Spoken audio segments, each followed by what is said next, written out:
प्यारे बच्चों, आज की ऑनलाइन क्लास में आपका स्वागत है। आज हम करने जा रहे हैं विज्ञान विषय में कक्षा 8 अध्याय 7 पौधे एवं जंतुओं का संरक्षण के MCQ। तो पहला प्रश्न आपकी स्क्रीन पे, पौधे व जंतु कहाँ पाए जाते हैं? जंगल, पानी, आकाश, क और ख दोनों। तो पौधे और जंतु जंगल और पानी दोनों में पाए जाते हैं, तो इसका ऑप्शन नंबर लास्ट सही है। इसके बाद में निम्न में से वनों की कटाई का मुख्य उद्देश्य क्या है? कृषि करना, घरों व कारखानों का निर्माण, लकड़ी का उपयोग, उपरोक्त सभी। तो इन सभी के लिए हम वनों को काटते हैं, तो उपरोक्त सभी इसका आंसर सही है। वनोन्मूलन से वायुमंडल में किसका स्तर बढ़ जाता है? कार्बन डाइऑक्साइड का, ऑक्सीजन का, प्रदूषण का, ताप का। तो वनोन्मूलन से वायुमंडल में कार्बन डाइऑक्साइड का स्तर बढ़ जाएगा। इसके बाद में आगे है, संरक्षण का क्या अर्थ है? रक्षण, सुरक्षा करना, सहायता, सावधानी। संरक्षण का अर्थ है रक्षण यानी रक्षा करना। आगे है, वनोन्मूलन का अर्थ क्या है? तो वनोन्मूलन का अर्थ है वनों को समाप्त करना, भूमि का अन्य कार्यों में उपयोग करना। क और ख दोनों कोई नहीं, तो वनों को समाप्त करना भी है, भूमि का अन्य कार्यों में उपयोग करना भी है, तो क और ख दोनों यानी तीसरा ऑप्शन इसका सही है। वनोन्मूलन से क्या क्या होता है? पृथ्वी पर ताप वृद्धि, ये भी होता है। प्रदूषण के स्तर में वृद्धि, ये भी होता है। क और ख कोई नहीं, तो इसका तीसरा ऑप्शन सही है, यानी क और ख दोनों हैं। अब इसके बाद में आगे देखो, किस अधिनियम का उद्देश्य प्राकृतिक वनों का परिरक्षण व संरक्षण करना है? भारत वन अधिनियम संरक्षण, भारत वन संरक्षण अधिनियम। तो क और ख दोनों इसका सही है। वनोन्मूलन किसके लिए बड़ा खतरा है? पौधों, जीवों, क और ख दोनों कोई नहीं, तो पौधों और जीव दोनों के लिए खतरा है, तो तीसरा ऑप्शन इसका सही है।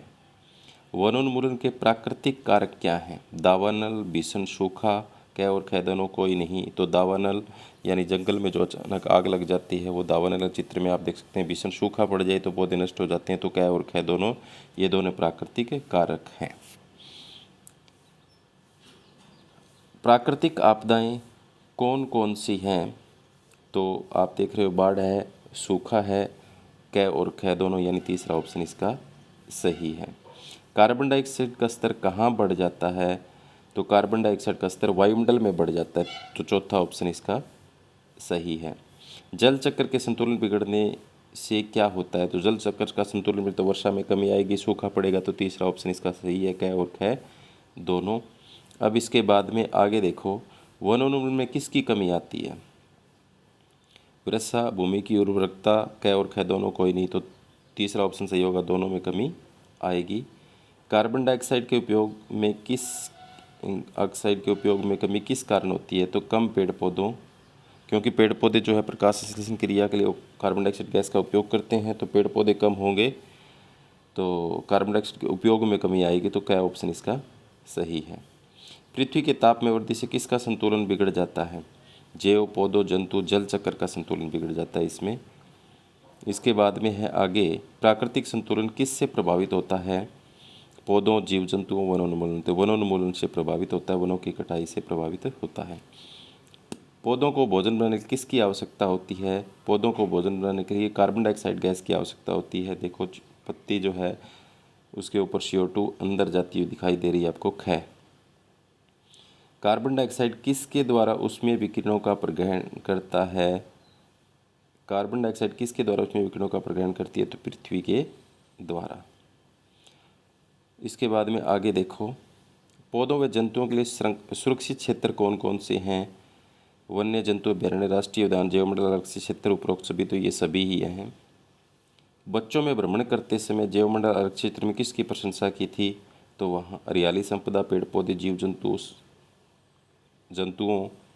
तो यहाँ पर हरियाली संपदा की प्रशंसा की थी। वनस्पति जात कौन कौन से हैं? तो यहाँ पर वनस्पति जात आपके सामने चित्र में दिखा रखे हैं, साल, सागौन भी हैं, आम, जामुन भी हैं, सिल्वर फर्न भी है, तो उपरोक्त सभी हैं। इसके बाद में जैव विविधता व संस्कृति को कौन बनाए रखता है? जैवमंडल आरक्षित क्षेत्र, क व ख दोनों कोई नहीं, तो जैवमंडल आरक्षित क्षेत्र दोनों बनाए रखते हैं तो क और ख आ जाएगा। किस विशेष क्षेत्र में पाए जाने वाले जीव जंतु क्या कहलाते हैं, तो वो कहलाते हैं प्राणी जात।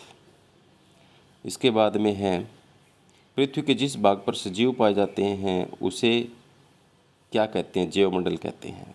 तो ये तो आप सबको पता है, उसे क्या कहते हैं, जैवमंडल कहते हैं। जैव विविधता का क्या अर्थ है, जैव पौधों, जंतुओं, सूक्ष्म जीवों की प्रजातियाँ, उपरोक्त सभी, तो उपरोक्त सभी आएगा इसका। किसी विशेष क्षेत्र में पाए जाने वाले पेड़ पौधों को क्या कहते हैं, तो पेड़ पौधों को वनस्पति जात कहते हैं। ऑप्शन नंबर 2 इसका सही है। आगे है निम्न में से अभयारण्य में क्या निषेध होता है, तो जंतु एवं प्राणियों को मारना, शिकार करना, पकड़ना, तो उपरोक्त सभी निषेध होता है। भारत का सर्वप्रथम आरक्षित वन कौन सा है, तो भारत का सर्वप्रथम आरक्षित वन सतपुड़ा का वन है। कौन सा जानवर धीरे धीरे वनों से विलुप्त हो रहा है, तो आप चित्र में देख सकते हो बाघ जो है वो विलुप्त हो रहा है। इसके बाद में आगे जो है जहाँ वन्य प्राणी सुरक्षित व संरक्षित रखे जाते हैं उन्हें क्या कहते हैं, उन्हें कहते हैं वन्य प्राणी अभयारण्य। तो तीसरा ऑप्शन इसका सही है। निम्न में से राष्ट्रीय उद्यान में किसका संरक्षण होता है, तो राष्ट्रीय उद्यान में वनस्पति जात का, प्राणी जात का, ऐतिहासिक वस्तुओं का, उपरोक्त सभी का, तो उपरोक्त सभी का संरक्षण होता है। बाघ परियोजना का क्या उद्देश्य है, बाघों का संरक्षण, बाघों की उत्तरजीविता, संवर्धन, उपरोक्त सभी इसका आएगा। इसके बाद में निम्न में से प्राणी जात कौन से हैं, तो यहाँ पर आपको चिंकारा दिखाया और नीलगाय, हिरन दिखाए, चित्तल, तेंदुआ दिखाए, तो उपरोक्त सभी प्राणी जात हैं। यह वह विशाल आरक्षित क्षेत्र जहाँ पर्यावरण के संपूर्ण संगठकों को संरक्षण हो उसे क्या कहते हैं, उसे कहते हैं राष्ट्रीय उद्यान। तो क्या ऑप्शन इसका सही है। राष्ट्रीय उद्यान में क्या सर्वोत्तम किस्म का मिलता है, राष्ट्रीय उद्यान में टीक, सागौन, साल, आम, तो यहाँ पर टीक, सागौन जो है उत्तम किस्म का मिलता है। इसके बाद में आगे है निम्न में से लाखों वर्ष पूर्व कौन विलुप्त हो गए, तो आप चित्र में देख सकते थे डायनासोर जो है वो विलुप्त हो गए थे। आगे है 1 टन कागज़ प्राप्त करने कितने वृक्षों को काटा जाता है, तो 17 वृक्षों को काटा जाता है। कागज़ की बचत से कागज़ उत्पादन में किसकी बचत होगी, जल, ऊर्जा, क और ख दोनों की बचत होगी। आगे देखो वे जंतु जिनकी संख्या एक निर्धारित स्तर से कम हो या विलुप्त हो क्या कहलाते हैं, तो ऐसे को कहते हैं संकटापन जंतु कहते हैं। जो पक्षी संसार के अन्य भागों से उड़कर आते हैं वह क्या कहलाते हैं, उन्हें कहते हैं प्रवासी पक्षी। एक कागज़ की बचत से किसे बचाया जा सकता है, कागज़ की बचत से पेड़, वृक्ष, अनेक वृक्षों को, जीवों को, तो अनेक वृक्षों को हम बचा सकते हैं। आगे देखो निम्न में से सतपुड़ा राष्ट्रीय उद्यान में कौन पाए जाते हैं, तो चित्र में आप देख सकते हो शेर, हाथी, जंगली भैंसे, तो उपरोक्त सभी इसका ऑप्शन है। रेड डाटा पुस्तक के विषय में अधिक जानकारी कहाँ से प्राप्त की जा सकती है, तो रेड डाटा पुस्तक में अधिक जानकारी कंप्यूटर से प्राप्त की जा सकती है। उपयोग के लिए कागज़ का पुनः चक्रण कितनी बार होता है, तो कागज़ का पुनः चक्रण 5 से 7 बार कर सकते हैं, तो लास्ट ऑप्शन इसका सही है। आगे पुनः वन रोपण का क्या अर्थ है, तो पुनः वन रोपण का अर्थ है नए वृक्षों का रोपण। इसके बाद में आगे है पुनः वन रोपण किसका उत्तर है, वनोन्मूलन का उत्तर है। अगर पुनः वन रोपण कर देंगे वनोन्मूलन से निजात मिलेगी, नए वृक्ष पैदा होंगे। आगे कागज़ उत्पादन के उपयोग में किस में कमी आएगी, जल, ऊर्जा, कच्चे माल, हानिकारक रसायनों में कमी आएगी। तो ये थे कुछ MCQ।